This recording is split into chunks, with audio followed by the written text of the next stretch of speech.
extrapolate that out across the cosmos, think of the vast differences are going to be. How do we make any sense of that if we are anchored into something deeper? And that point of commonality has been put within each of us. That is, we are awake, conscious beings. They are awake, we are awake. That faculty of being aware of awareness, the consciousness, not what you're conscious of, but it means to be awake. That is a singularity. And once we're anchored into that state of consciousness, the unitive state, then there aren't any aliens. There are just other people who are a little different from us. This is the point where we can make contact most easily.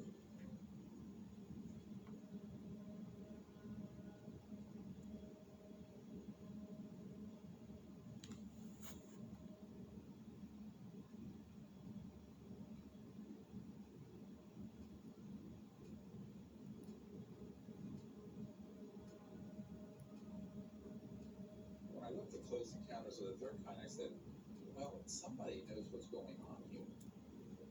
Because it had a lot of to do with the telepathy, the sort of dreams people had that led them to the Devil's Tower, all this. And I then found out that Spielberg had actually had a man, J. Allen Hynek, who was the head project for Blue Book for the Air Force, who was the chief consultant who opened up files for him so he could make that movie on some docudrama. In 2011, the CE-5 of Joshua Tree National Park successfully contacted an entire flotilla of ET craft. In the unprocessed night vision footage, we see what appears to be two distinct craft, but image enhancements reveal that these are two parts of a superstructure or mothership surrounded by an entire fleet of ET vehicles. How is this possible? It is not possible to simply crowbar extraterrestrials into our traditional, relatively primitive view of reality. In order to make sense of things, and indeed, in order to make contact, we have to pause and readdress our assumptions about the very nature of reality. This is an essential reflection which reveals that the mystery of extraterrestrials is but a signpost that points to a far more profound and intimate secret, one with the power to transform us and the cosmos forever. One day I went to my mailbox and I got out a little flyer and it said, we're inviting you to a meeting with Ben Rich, the chairman and CEO of Block and Skunk Works, former UCLA alumni. He'll be speaking to the engineering alumni group about his time at the Skunk Works. So as he was finishing his talk, after about 45 minutes, his last slide was a black disc zipping off in outer space, and he ended the talk by saying, "We now have the technology to take ET home." And the whole room burst out laughing. He said, "Did he just say that?" And as he was walking away, I followed him, and I said, Ben. He turned around, looked at me, and I said, Ben, I'm really fascinated with what you have to say today. And I said, I'd really love to know how we do that. What would we use to get to the stars? He looked at me, trying to figure out who I was, I think. And he said, well, let me ask you a question. How does ESP work? And I was really taken back because, frankly, I was asking a question I wasn't expecting to get a question back. So the first thing that popped in my mind was all points in space and time are connected. So I fired that answer back to him. I don't know, all points in space and time are connected. He said, that's how it works. Turned around and walked away.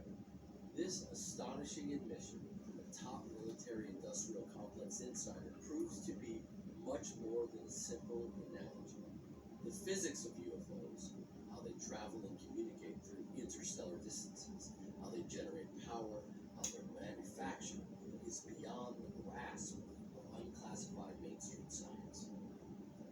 Instead, the model of reality that accounts for ESP is the only model in which we can begin to comprehend ET technology. If you're traveling beyond the speed of light, I call it the crossing point of light. It's like this beyond the sound barrier. Well, there's something beyond the light barrier. And you're going from, say, the Andromeda galaxy. That's 2.5 million light years away. So at the speed of light, it would take 2.5 million years for them to get here. The speed of light's too slow. You cannot go from point A to B through the cosmos through a linear system of transportation.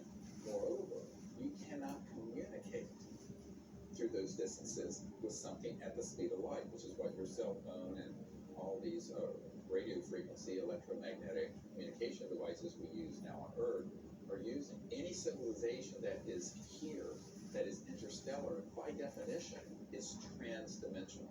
They're passing through other dimensions and dropping out of linearity and going from A to B, boom, almost like a teleportation where it's that resonant effect from point A to B. Any communications systems that these ETs have are also going at the speed of not light, but of thought, quanta of thought. We think of consciousness and thought as this sort of amorphous, irrelevant, interesting but mystical thing. But the central operating system and communication system for all interstellar civilizations is consciousness and thought, and technologies that interface with them. God, prana, chi, magic, consciousness. Every culture throughout history has had a word to describe this intangible energy that connects everyone and everything. Decades of laboratory studies show that our minds have a mysterious ordering effect on quantum level phenomena. Despite overwhelming scientific evidence, most people would still be shocked to learn that certain scientists have known that the force is real for a very long time.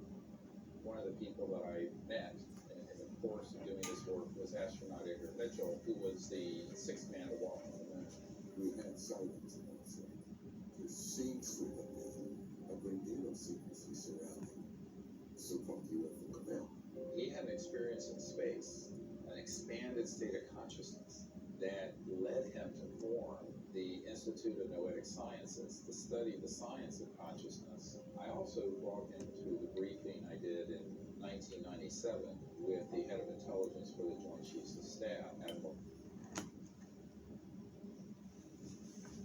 Wilson. The data on that is since leaked out. Edgar Mitchell realized there's this connection between space and these extraterrestrial life forms and the science of consciousness that was very integral to the study. Most of the people that I have met with in senior science, NASA, aerospace, and intelligence community figures know that the key missing ingredient out of most people's understanding of the whole UFO phenomenon is the science of consciousness. The ETs are trying to encourage people to understand higher consciousness and universal mind, to be able to have a relationship with them that's going forward into the future. And Edgar Mitchell realized that quite early on because of his own personal experience out in space as the sixth man to walk on the moon. What's the nature of universal living? What is our relationship to the larger reality?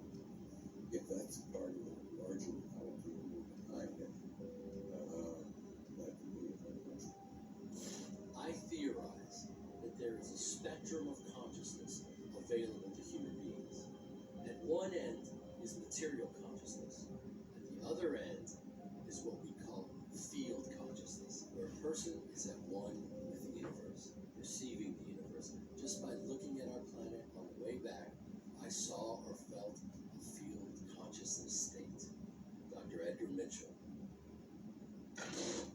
We've thought for a long time that the closer we could look at the operations of cells in the body and the brains, the closer we come to finding the location of consciousness. While there's been fantastic work at mapping neural connections and understanding more and more about the brain and memory, what we find is that we still don't know where consciousness is. Adam Michael Curry is an inventor and entrepreneur whose groundbreaking work as a teenager caught the eye of Princeton's Dean of Engineering, Dr. Robert John. Dr. John recruited Adam into the Princeton Engineering Anomalies Research Lab, where they studied the mysterious ordering effect of consciousness on quantum systems, an effect they call mind-matter interaction. A non-localized picture is the picture of consciousness on which we're converging now, which is to say that consciousness does not seem to be strictly produced by the brain. It involves the brain, but there's something much deeper going on here. Consciousness may not be localized to our bodies, but may be a fundamental feature of the physical world in which we live. The universe looks less like a big machine than a big thought. Dr. Dean Radin, Chief Scientist, Institute of Noetic Sciences. consciousness, this faculty of being sentient, awake, is not limited to our brainwaves or our bodies, but in fact transcends the limits of space-time, is an unbounded field of awareness. And that is true whether you recognize it or not. Interestingly, it doesn't matter if you intellectualize it. That is the reality of it that has been proven through scientific studies, such as Dr. John's work at Princeton, where they would have people put their awareness on a random number generator that's spitting out zeros and ones randomly, and would intend to shift it, say, towards zeros, and it would shift without any linear wires, just their thought. Essentially, what a random number generator does is it looks at something intrinsically random in the physical world, typically a quantum process, that converts those into a string of ones and zeros. So you can think of it kind of like a coin flipper where heads is 1 and tails is 0. Now, if you collect a large enough sample size, you find a 50-50 distribution of these ones and zeros, meaning physical reality is behaving the way it should. Well, if you get somebody in front of a machine and you ask them to use their attention to mean shift the thing to more ones and more zeros, what you find is that there's, not all the time, but often, a significant mean shift in the direction of their attention. Now, that's a very simple experiment, but the implications are absolutely profound. That suggests that, in fact, consciousness does not seem to be just an illusion or just a localized phenomenon, but that it does have some sort of capabilities to affect the probabilities at the deepest layer of reality, down in the base of the layer of the world somehow.